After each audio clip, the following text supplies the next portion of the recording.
With courage we shall take the flight, rising high into the light.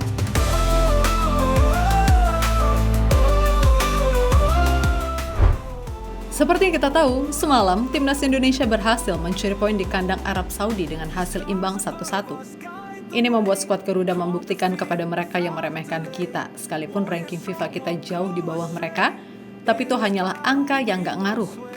Semua tergantung apa yang terjadi di lapangan.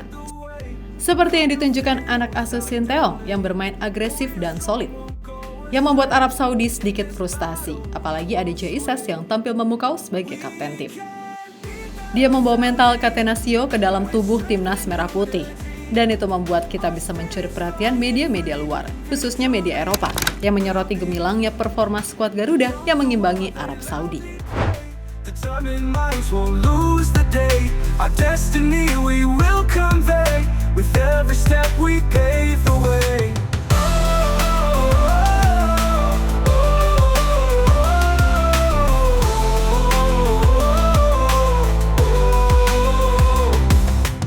In the shadows we won't hide. Facing storms we won't divide. With every breath we will confide. Our dreams of glory amplify. Saat laga perdananya di putaran ketiga kualifikasi Piala Dunia, Timnas Indonesia langsung menunjukkan kejutan. Dengan meraih hasil imbang 1-1 atas Arab Saudi, skuad Merah Putih berhasil mencuri 1 poin di kandang mereka. Padahal skuad The Falcons jadi tim unggulan di grup ini, sedangkan Indonesia hanya tim baru debut. Bahkan Indonesia sempat diremehkan beberapa media dan legenda sepak bola Arab Saudi. Namun lagi-lagi Timnas Garuda membuat kejutan kepada tim berjuluk The Green Falcon tersebut. Dengan permainan apik di lapangan, para punggawa timnas membuktikan jika mereka mampu bersaing. Meskipun berada di grup neraka sekalipun, tapi kualitas skuad Garuda sekarang sudah tak bisa diremehkan lagi.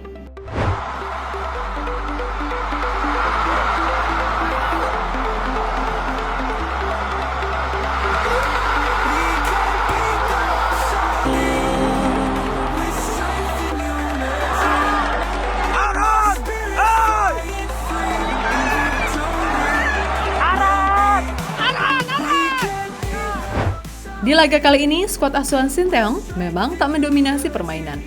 Seperti yang kita tahu, strategi Sinteyong memang mengandalkan serangan balik cepat saja. Terbukti di gol pembuka timnas terjadi pada babak pertama lewat serangan balik, yang berakhir ditendang Ragnar Oratmangun, dan bola berbelok arah setelah terkena badan Cindy Walsh. Tapi setelah gol tersebut, pertahanan skuad Indonesia yang dipimpin oleh Jesus juga patut diapresiasi. Sejak sebelum laga dimulai, pemain Serie A itu memang sudah bilang tak takut melawan Arab Saudi. Untuk pertandingan besok, kami tahu Arab Saudi memiliki pemain yang berkualitas di liga mereka. Tapi pada akhirnya, ini adalah sepak bola.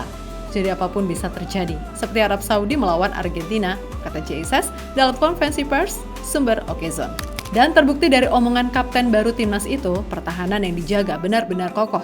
Lantaran mereka hanya kebobolan 1 gol yang mengubah kedudukan jadi 1-1 pada menit ke-45+3. Lewat kaki Musab Al-Juwair yang melepaskan tendangan kaki kanan dari luar kotak penalti, namun membentur Kelvin Verdong sehingga mengubah arah bola dan mengecoh kiper Martin Pos. Setelah itu digempur Arab Saudi terus-menerus. Bahkan skuad asuhan Roberto Mancini itu tak banyak dapat peluang matang.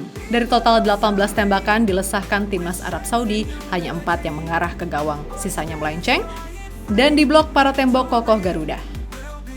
Bangja yang tampil sebagai kapten timnas memang patut diapresiasi. Menunjuknya sebagai kapten memang sudah tepat. Dari mental pejuang yang didapat di liga-liga Eropa seperti Serie A, dia benar-benar bisa memimpin skuad merah putih. Meskipun di babak kedua terlihat para pemain sudah mulai kelelahan, Kapten J tetap aktif membangun semangat rekan-rekannya agar kompak sebagai tim. Apalagi ia harus menyemangati Martin Pos yang baru debut. Dan langsung apes dengan sedikit kesalahan di depan gawang yang berbuah penalti buat lawan. Namun peluang dari titik putih skuad The Falcons pada babak kedua berhasil diselamatkan sama kiper FC Dallas Martin Pos. Ia membayar lunas kesalahan dengan save penalti.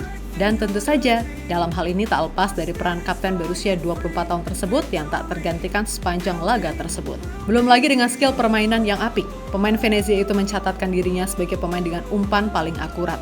Dibandingkan semua pemain yang bermain selama 45 menit atau lebih, keakuratannya menyentuh 95% selama bermain 90 menit. Dengan berbagai pengalamannya di Eropa, dia bawa ke dalam timnas Garuda sebagai kapten, benar-benar terasa perbedaannya.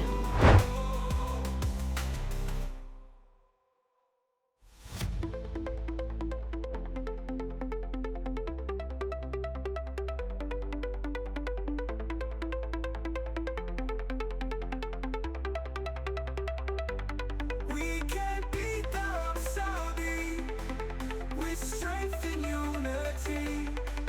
Our spirits flying Jadi sorotan utama media 433. Kemenangan mengejutkan timnas Indonesia ini tentu saja jadi sorotan media. Namun tidak hanya media lokal, media asing yang sangat terkenal di sepak bola macam 433 juga ikut menyoroti keberhasilan skuad Merah Putih. Bahkan media asal Eropa tersebut meletakkan skor timnas Garuda di slide paling depan dibandingkan skor kualifikasi lain. Dan captionnya pun mengarah ke kita yang berhasil mencuri 1 poin di kandang Arab. Indonesia dapat poin besar dari Arab Saudi di hari besar kualifikasi WC Asia, tulis media 433. Bertahan ala Catenaccio berkat Kapten Jay Ses. Kalian masih ingat kan perkataan Bang Jay sebelum laga?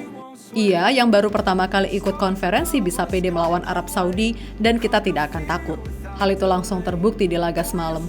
Ia yang kini bermain di klub Serie A Italia bisa membawa Catenaccio ke dalam tubuh timnas Indonesia. Dia benar-benar menularkannya ke timnas yang bermain bertahan menghadapi skuad Roberto Mancini.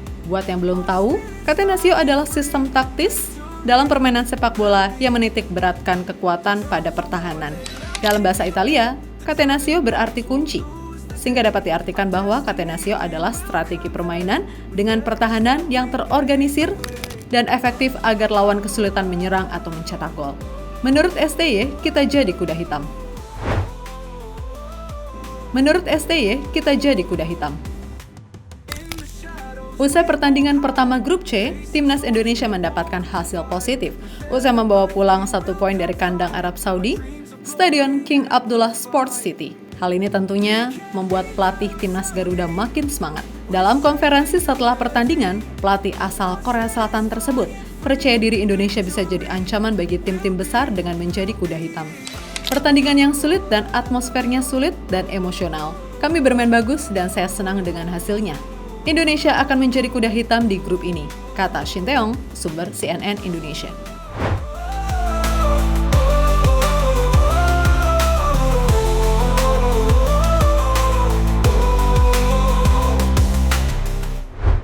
Ini merupakan awal yang bagus buat timnas Garuda untuk bisa melangkah lebih dekat ke Piala Dunia 2026 yang kemungkinannya besar karena kuota pesertanya ditambah. Di laga yang penuh sejarah semalam ternyata berjalan sesuai prediksi saya dan Indonesia benar-benar bisa saja jadi kuda hitam di grup neraka ini. Jadi nggak sabar buat laga selanjutnya yang akan menjamu Australia di kandang kita sendiri pada hari Selasa 10 September besok.